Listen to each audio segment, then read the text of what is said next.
Howdy folks. For those of you following along on my series of DIY rock tumbler build videos for my 3-pound barrels, some of you may be wondering, well geez, those are cute and little and they're great for, you know, smallish size rocks, but gosh, Heather's chubby hubby, I have big rocks or bigger. What do I do? Well, I'll tell you what you do.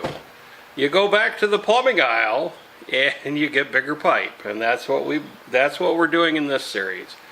These barrels should be they're going to be close to what you'd find size-wise for a commercial 12-pound barrel. I have 2 of them finished, which I'll introduce you to them in a minute. But I went to Menards and they had or advertised 10-foot sections of 6-inch PVC Schedule 40 pipe for $66. Unfortunately, they didn't have any in stock. The other thing I found was that the end caps, which again, they're the round ones with the stupid little lip inside, which I think may be an issue, and these are also $25 a piece. Not cheap. They did at the time have, these were 2-foot pieces of Schedule 40, which I got one of those and some of the end caps because I'm not sure what I ended up doing is actually going to work. So I wanted to cover my bases.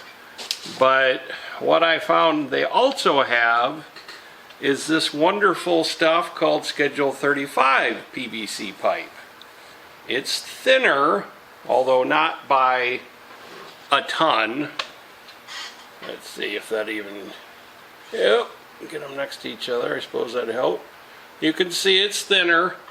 2-foot piece of the Schedule 40 was $30, so you're really taking up the shorts for buying the convenient size.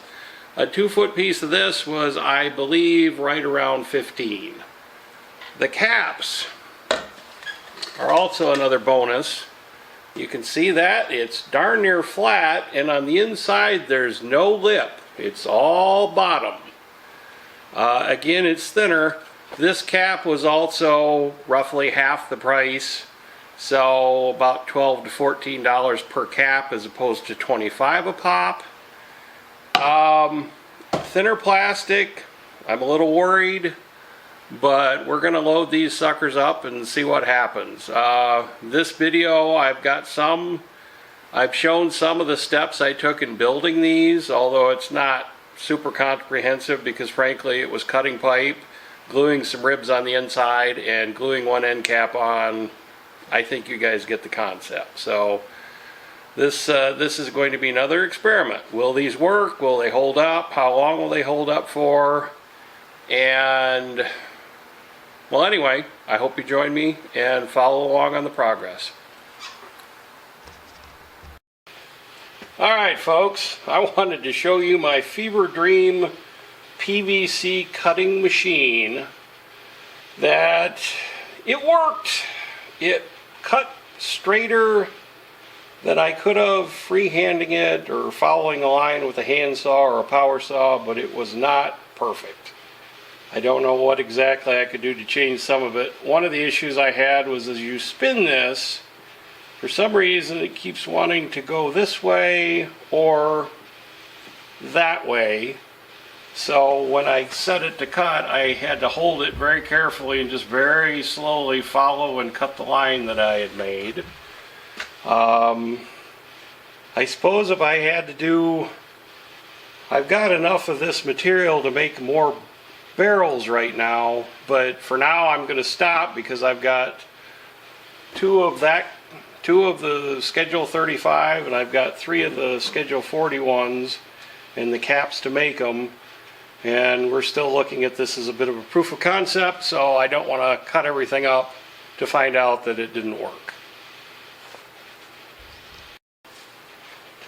If I had to cut more of these out, I probably would have done a couple things differently. Perhaps had some kind of a bed that went out with a support block of wood or something with a V-cut to support the end of the pipe.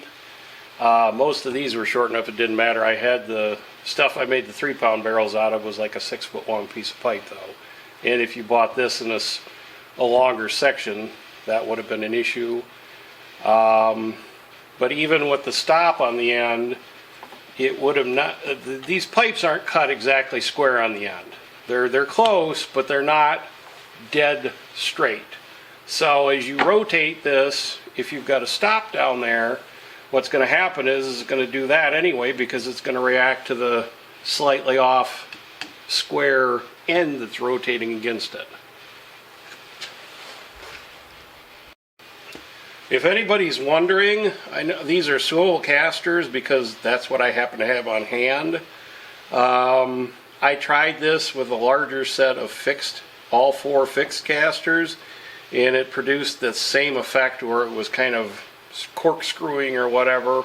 I keep wanting to think that's the Coriolis effect, but I'm probably way off on that anyway. But that's, so these, I don't think, it would have been better if these were fixed, but I don't think it impacted the wanting to go back and forth.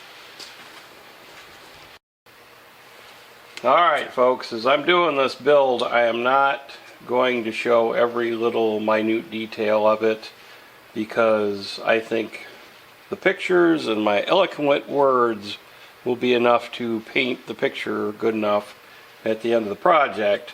The main focus is we're trying to get this done and get some rocks polished. But I wanted to show this segment because if you follow in my footsteps, you have to understand something.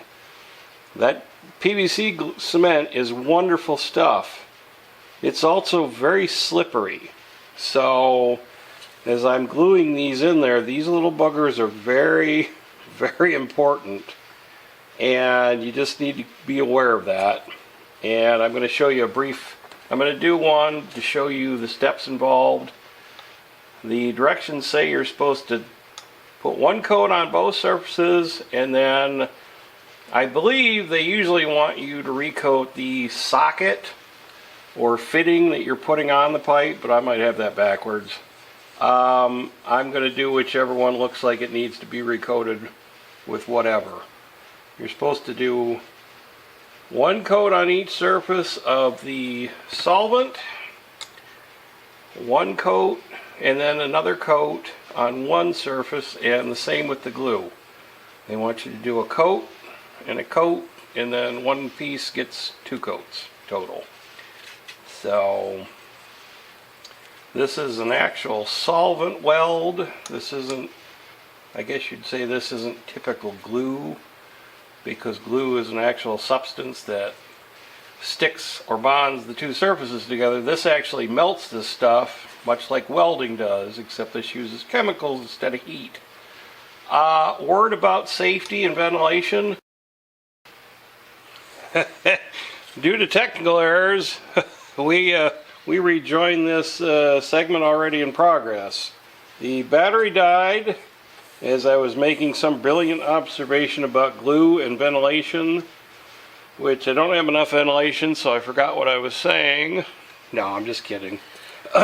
You should totally have really good ventilation when you're working with this stuff because it smells really bad and it kills a lot of brain cells. So you guys need to take care of yourselves. I don't want anybody getting hurt following some dumb idea I had. But the other point I was going to make, which would have been a lot more pertinent as I was doing it, is this glue is slippery.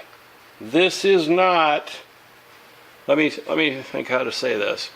This is an off-label use.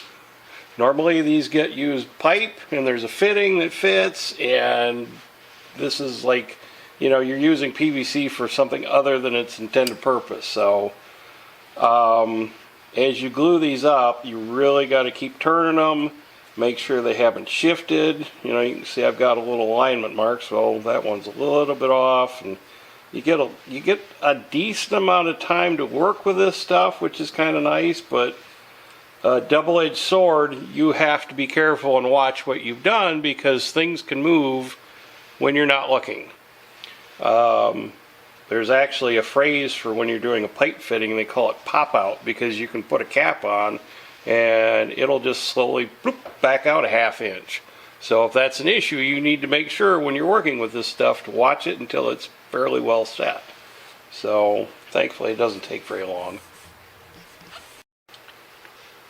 Something else I wanted to show you guys is I'll let these set for just a little bit, and then I've been going back in. I know my hand's probably blocking all this, but I've been going back in and kind of running a, I guess you'd say like a bead of caulk or fillet is the proper way to say it, of additional glue along the edge.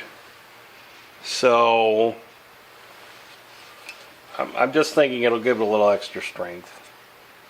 You know, the one worry I have, I think this is the right kind of glue to use for this, because I believe being a solvent weld, it's going to be more impact resistant.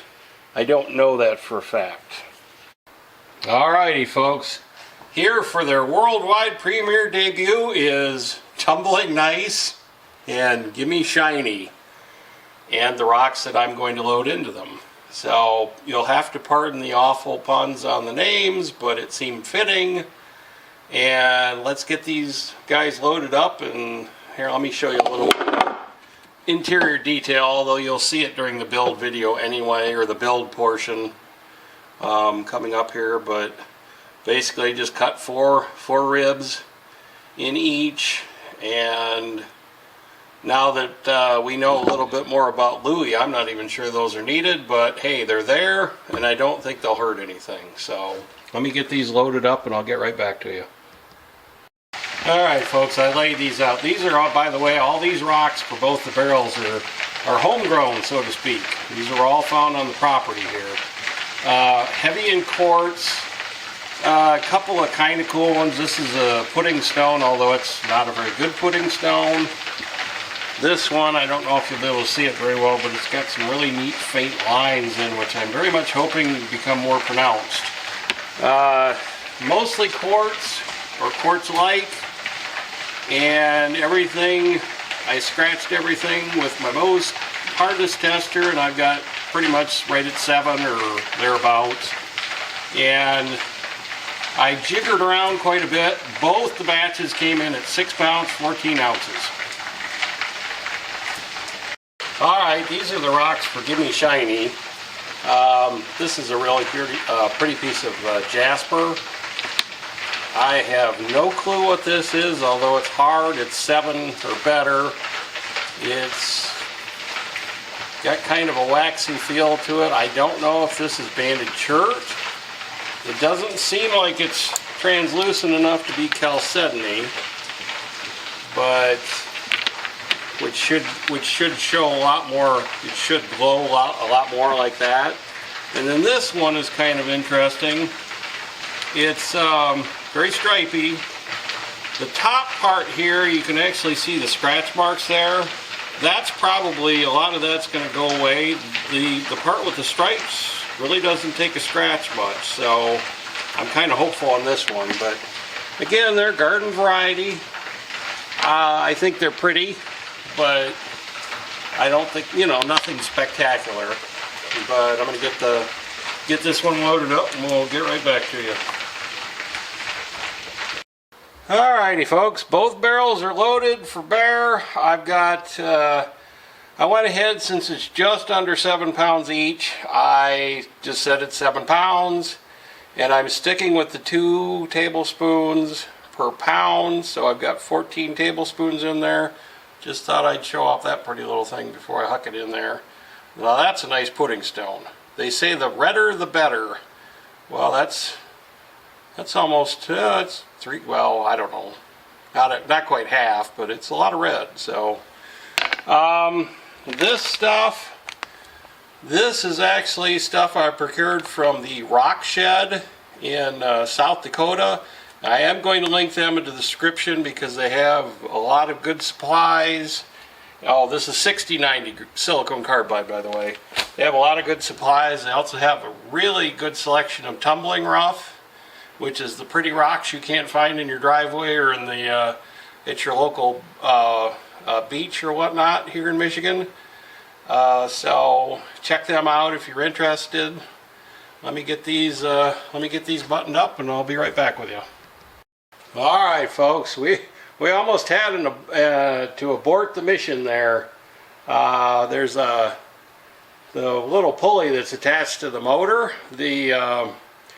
It's a two-piece unit, and it had spread, so this thing ran with no weight on it just fine. And I know that this type of tumbler works fine with two of these barrels loaded down, because I tried it on that one when I was doing the leak testing for this. But anyway, it scratched my head a little bit, and kind of do a little quick on the fly engineering, and I believe I have it figured out. So let's get this sucker going. Look at that. Well, that's quite a bit noisier than the little guys, but I don't think it's too horrible. Well, like I said, I know now I can shut these down for a little while without horrible consequences befalling everything. So, alright, we're gonna see you guys in about 7 days, and we'll check the results then. I really do appreciate you watching. Have a great day.